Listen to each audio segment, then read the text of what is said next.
രാഹുൽ മാങ്കൂട്ടത്തിൽ പ്രതിയായ ബലാത്സംഗ കേസിലെ പരാതിക്കാരിയെ അപമാനിക്കാൻ സംഘടിത ശ്രമം. അതിജീവിതയുടെ ഐഡന്റിറ്റി വെളിപ്പെടുത്തുന്ന പോസ്റ്റുകളിട്ട രാഹുൽ ഈശ്വറും സന്ദീപ് വാര്യർക്കുമെതിരെ പ്രതിഷേധം ശക്തമാകുന്നു. പോസ്റ്റുകൾ വ്യാപകമായി പ്രചരിപ്പിക്കുകയാണ് രാഹുൽ അനുകൂല ഗ്രൂപ്പുകൾ.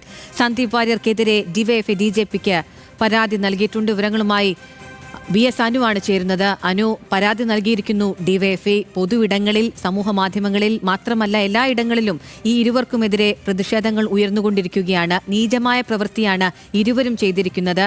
സൈബർ ആക്രമണങ്ങൾക്ക് തീ പകരുന്ന പ്രവൃത്തിയാണ് ചെയ്തിട്ടുള്ളത്. എന്തൊക്കെയാണ് വിവരങ്ങൾ?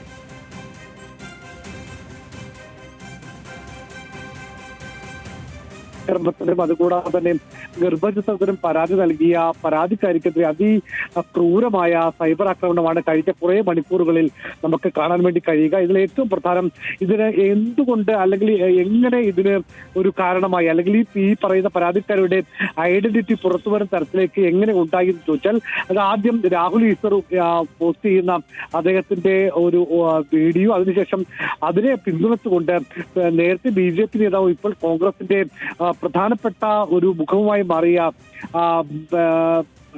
ഈ പറയുന്ന ആളുകൾ അടക്കമുള്ളവർ, സന്ദീപ് വാര്യർ അടക്കമുള്ളവർ നടത്തിയ പരാമർശങ്ങൾ ഇത് പിന്നീട് ഈ സൈബർ ഗ്രൂപ്പുകളിലും അതുകൂടാതെ തന്നെ രാഹുലിനെ അനുകൂലിക്കുന്ന വലിയ ഈ പറയുന്ന സൈബർ അറ്റാക്ക് നടക്കുന്ന ആളുകൾ ഈ പെൺകുട്ടിയുടെ ഐഡന്റിറ്റി അടക്കം കൃത്യമായി പറഞ്ഞുകൊണ്ടുള്ള വലിയ ആക്രമണമാണ് നടക്കുന്നത്. ഇപ്പോൾ ഏതായാലും ഈ വിഷയത്തിൽ DYFI സംസ്ഥാന പോലീസ് മേധാവിക്ക് പരാതി നൽകിയിട്ടുണ്ട്. ഒരു MLA യുടെ ഭാഗത്തു നിന്നും അതിക്രൂരമായ പീഡനം നടന്നു എന്ന് പറയുന്ന ഒരു യുവതി, ആ ഒരു പരാതിക്കാരിയെ അല്ലെങ്കിൽ ഒരു അതിജീവിത വരുമ്പോൾ അവരെ എങ്ങനെയാണ് സമൂഹം ട്രീറ്റ് ചെയ്യുക, എത്ര ക്രൂരമായിട്ടാണ് ഈ പറയുന്ന സൈബർ കടന്നലുകൾ ഇത്തരം ആക്രമണം നടത്തുക എന്നുള്ളതിന്റെ ഏറ്റവും വലിയ ഉദാഹരണമായിട്ട് മാറുന്നുണ്ട്.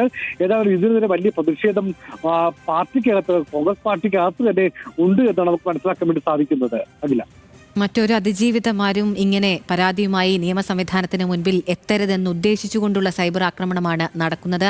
അതിനെരിവ് പകരുന്ന പ്രവൃത്തിയാണ് രാഹുൽ ഈശ്വറിന്റെ ഭാഗത്തു നിന്നും സന്ദീപ് വാര്യരുടെ ഭാഗത്തു നിന്നും ഉണ്ടായിട്ടുള്ളത്. BS അനുവാണ് വിവരങ്ങൾ നൽകിയത്.